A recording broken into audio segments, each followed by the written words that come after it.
Class 5 subject Sanskrit. वाक्य रचना। वाक्य का अर्थ होता है सेंटेंस और रचना का अर्थ होता है कंस्ट्रक्शन। वाक्य का रचना मतलब वाक्य कैसे बनाते हैं, how to make a sentence.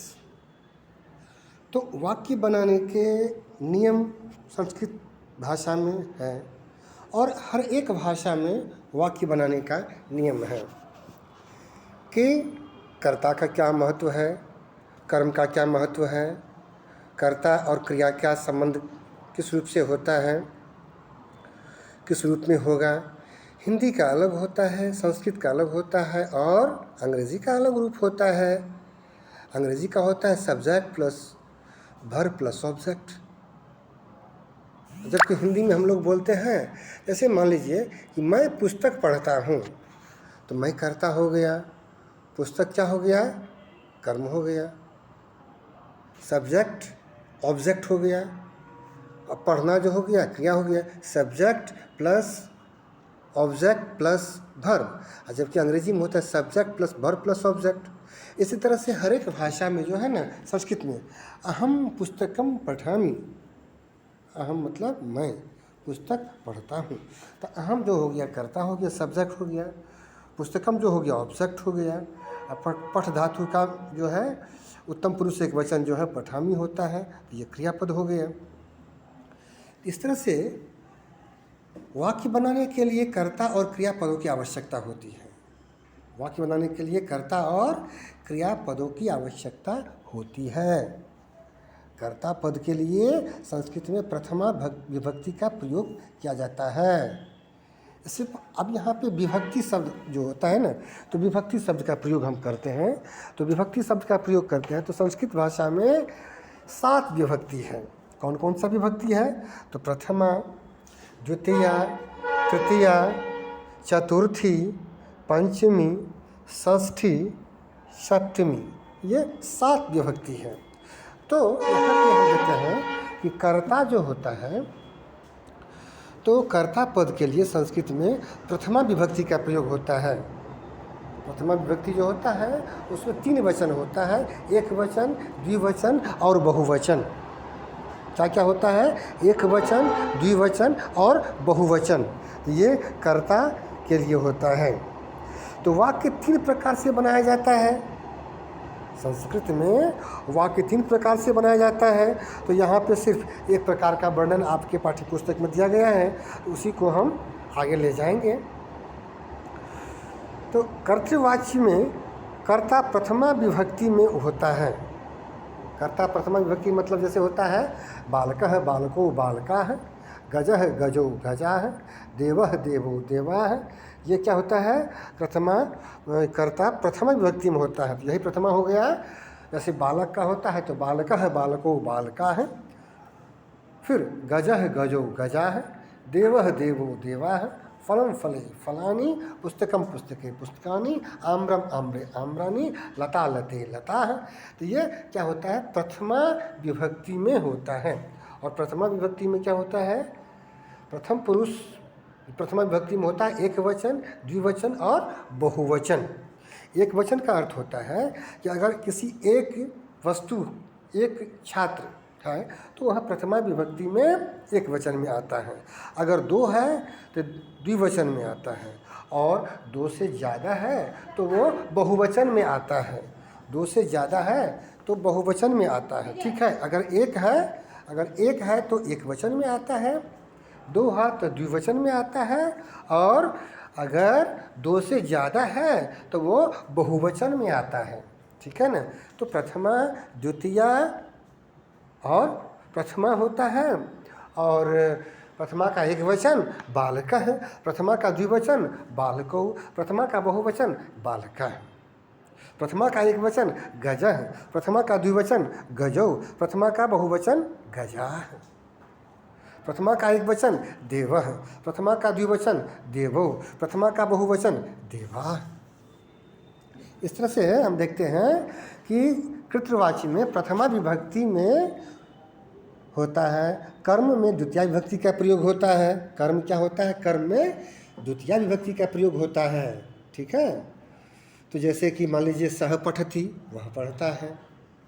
सह करता है और पठ धातु क्रिया लिए हैं, तो क्या होता है? सह एक वचन प्रथमा विभक्ति में है, इसके अनुसार क्रिया भी होगा उसका, तो सह पठती। अब हम आगे आते हैं, तो तौ पठता है, ते पठन्ति। ठीक है, लकार काल अथवा अवस्था के अनुसार लकार का प्रयोग होता है। लकार हम लोग पढ़ेंगे संस्कृत में 5 पढ़ेंगे, लट लकार, लंग लकार, लिट लकार, लोट लकार और विधिलिंग। तो लट लकार जो होता है वो वर्तमान काल के लिए होता है, लंग लकार जो होता है वह भूतकाल के लिए होता है, और लिट लकार जो होता है वो भविष्य काल के लिए होता है। लोट लकार जो है वो ये आदेश या अनुरोध वाले वाक्यों में प्रयोग किया जाता है, और लिट लकार जो होता है वो चाहिए के अर्थ में होता है, जिसको अंग्रेजी में शुड बोलते हैं, SHOULD, शुड। तो लकार हम लोग मूल रूप से 5 पढ़ते हैं। काल अथवा अवस्था के अनुसार लकार का प्रयोग होता है। वर्तमान काल के लिए हम क्या बताए थे? लट लकार। ठीक है, भविष्य काल के लिए लिट लकार, और भूतकाल के लिए लंग लकार का प्रयोग करते हैं। अब आते हैं पुरुष पे आते हैं, तो पुरुष क्या होता है कि क्रिया में कर्ता के अनुसार ही पुरुष का प्रयोग होता है। अन्य पुरुष वह हुए के लिए प्रथमा होता है, श्रोता के लिए तुम जो होता है वो मध्यम होता है, मध्यम पुरुष होता है, और वक्ता जो होता है उसके लिए मैं हम का प्रयोग होता है। तो यहाँ पे जो है श्रोता के लिए जो है तुम दिए हैं मध्यम पुरुष, युष्मत शब्द प्रथमा विभक्ति है, और वक्ता के लिए जो होता है अश्मत शब्द प्रथमा विभक्ति है। अश्मत और युष्मत ये हम शब्द रूप के अध्याय में एक पढ़ चुके हैं, और दोबारा हम इसको रिवाइज भी करेंगे। अगर आप नहीं समझे तो दोबारा हम इसको रिवाइज भी करेंगे, कहीं दिक्कत नहीं है। तो यहाँ पे हम क्या करते हैं? कर्ता और क्रिया का प्रयोग करते हैं। क्या करते हैं? कर्ता और क्रिया का प्रयोग करते हैं। तो बालः कर्ता हो गया और पठती क्रिया हो गया, इससे वाक्य बनता है बालः पठती, मतलब बालक पढ़ता है। ये क्या हो गया? एक वचन हो गया। बालो पठतः, तो बालो शब्द जो हो गया है 2 लड़का हो गया, और पठतः शब्द जो हो गया है तो वो क्रियापद हो गया। बालाः पठन्ति, बहुत सारे लड़के पढ़ते हैं। तो बालः पठति का अर्थ होता है बालक पढ़ता है। बालो पठतः का अर्थ होता है 2 बालक पढ़ता है। बालाः पठन्ति का अर्थ होता है बहुत सारे लड़के पढ़ते हैं। ये हो गया आपको। उसके बाद नेक्स्ट में हम आते हैं कि इससे वाक्य बनेगा लट लकार प्रथम पुरुष में बाला है पठती, बालो पठता है, बाला है पठन्ति, ये पढ़ा दिए। इसी प्रकार मध्यम पुरुष में जो होता है क्या करते हैं? त्वयं पठसि, तुम पढ़ते हो। क्या होता है? त्वयं पठसि, तुम पढ़ते हो। युवाम पठथः, तुम 2 लोग पढ़ते हो। यूयम पठथ, तुम सब लोग पढ़ते हो। ठीक है, इसी प्रकार उत्तम पुरुष में क्या होता है? अहम पठामि, मैं पढ़ता हूँ। आवाम पठावः, हम 2 लोग पढ़ते हैं। वयम पठामः, हम सब लोग पढ़ते हैं। इस तरीक़ा से वाक्यों का निर्माण करते हैं हम लोग। तो वाक्यों का निर्माण जो होता है, तो पहले हम लोग क्या करते हैं कि वाक्य जो है, वाक्य रचना के बारे में पढ़ते हैं कि वाक्य का रचना कैसे करते हैं हम लोग। ठीक है ना?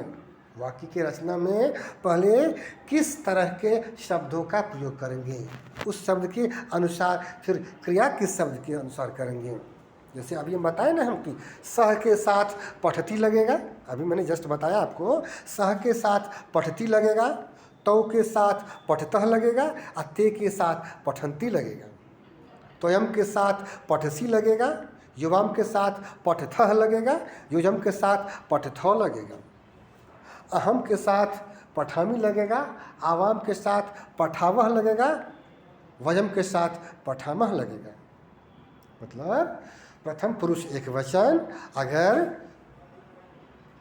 करता है तो क्रिया भी प्रथम पुरुष एक वचन का ही होगा। अगर प्रथम पुरुष द्विवचन का करता है तो प्रथम पुरुष द्विवचन का क्रिया भी लगेगा। अगर प्रथम पुरुष बहुवचन का करता है तो प्रथम पुरुष बहुवचन का क्रिया भी लगेगा। तो वचन और पुरुष के अनुसार कर्ता को का अनुसरण क्रिया करता है। ठीक है। कर्ता का जो अनुसरण करता है तो क्या करता है, अगर प्रथम पुरुष का है तो क्रिया भी प्रथम पुरुष का होता है।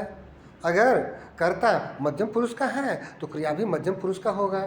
और अगर कर्ता उत्तम पुरुष का है तो क्रिया भी उत्तम पुरुष का ही होता है। इस तरह से हम लोग वाक्यों की रचना करते हैं और आगे आपको नेक्स्ट क्लास में हम बताएंगे। थैंक्स, धन्यवाद।